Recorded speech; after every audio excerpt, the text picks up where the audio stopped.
Mr. Barr here for Driver's Ed. On Friday, you guys watched the video for Chapter 4, which was systems and checks prior to driving. We looked at comfort and control systems, visibility and protective systems, information and communication, and what to do before you drive. Today is talking about basic control tasks. We're going to look at first, Section 1, automatic transmissions. Transmission is basically your gear shifter. They're interlinked together. That puts a car, whether you want to go forward, backwards, neutral, whatnot. So anytime you start a car that is an automatic transmission, it must be in park. Make sure your foot is on the brake, start it up.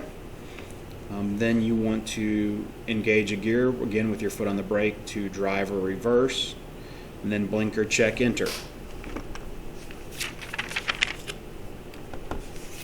While driving, you're going to have to look at your speed control and acceleration and deceleration. You're constantly going to have to adjust your speed, make minor adjustments and whatnot. I would rather see gradual acceleration and gradual deceleration than rapid, where you do it fast or slow. So just make sure that you do that. When you're decelerating, the stopping distance is very dependent upon speed and surface of the road. So make sure you know the faster you go, the more time you need to stop. Try to maintain a constant speed. Monitor your speed by looking at your speedometer from time to time. Use cruise control when conditions allow for it. You don't want to constantly be braking, because the more I use my brake, the people around me have to react to that. So brake when necessary. When you do brake, apply smooth, steady pressure with your toes. Don't pick up your entire foot. If I pick up my entire foot, that's called like emergency/threshold braking, where I'm pushing very hard. I lose a lot of control by doing that. If I want to keep control while braking, I should use toe pressure. Anti-lock brake system is considered a new system in this book, but it's been around for a while. Anti-lock brakes are kind of brakes with a brain. If your car is equipped with an anti-lock brake system and it starts to skid, the car will notice that the tires are not gripping and will automatically adjust as needed. In old school braking without ABS, if my car locked up, I was taught to pump the brakes, which we would no longer really want you to do. There are some instances where you would need to do that, but for the most part with ABS, you no longer have to do any of that stuff. Manual transmissions, or stick shifts, maybe what you know it as, are kind of a dying breed. If you go out on a car lot now, you'll find a few, but it's typically probably going to be a sports car or a truck. They're not that common anymore. It's almost a specialty item.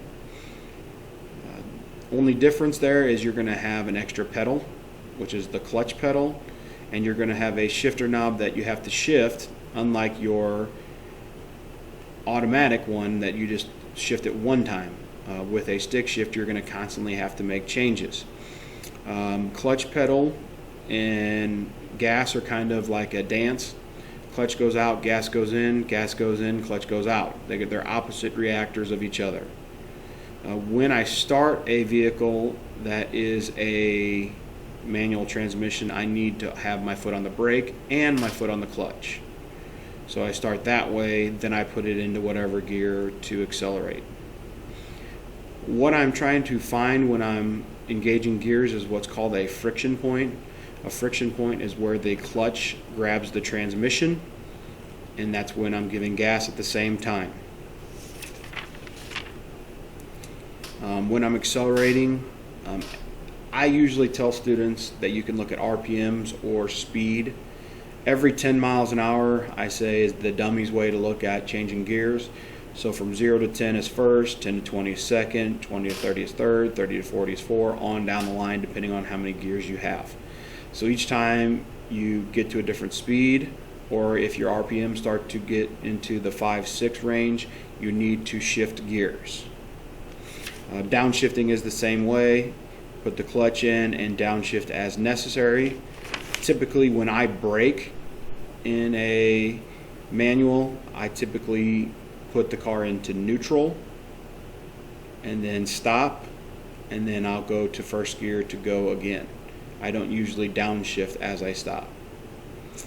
Steering a vehicle, fourth section of this chapter. Holding the steering wheel, I talked about a couple chapters ago, is no longer 10 and 2, which is what everybody's always heard. It's now considered 9-3. The reason we've made the adjustment from 10-2 to 9-3 is because of airbags.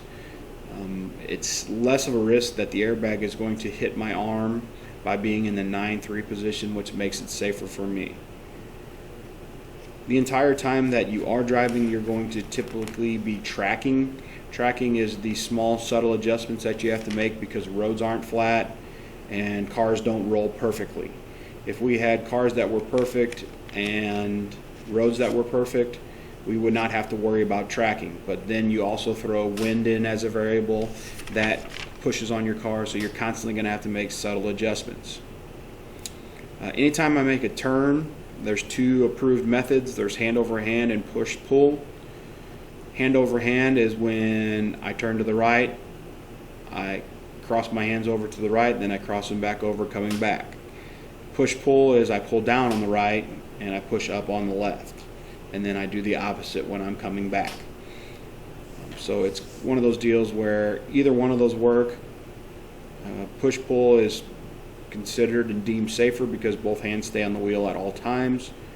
The biggest thing is no one hand driving, have to turn with two hands. That's where we'll stop today.